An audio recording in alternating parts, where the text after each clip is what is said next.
सभापती महोदय, अनेक अशैक्षणिक कामांना आमच्या शिक्षक बांधवांना त्या ठिकाणी सामोरं जावं लागतंय आणि म्हणून ज्या ज्या गोष्टी आपल्या विभागाच्या हातात आहेत, सभापती महोदय, यापूर्वी प्रत्येक शाळेमध्ये 14 समित्या असायच्या आणि त्या 14 समितींचा अहवाल दर महिन्याला आमच्या गुरुजींना त्या ठिकाणी शासनाच्या पर्यंत द्यावा लागायचा. काही समितींचा अहवाल त्रैमासिक द्यावा लागायचा.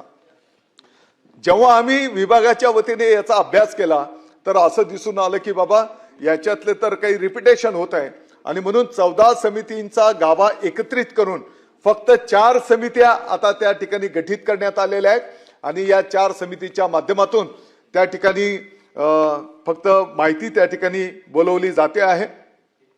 खरं म्हणजे आताच्या घडीला जे काही जनगणना असेल, मतदार याद्यांच्या पुनर्निरीक्षणाचा कार्यक्रम असेल, हरकत नाही. काही प्रमाणामध्ये आमच्या शिक्षक बांधवांना ही जबाबदारी दिली तर काही हरकत नाही.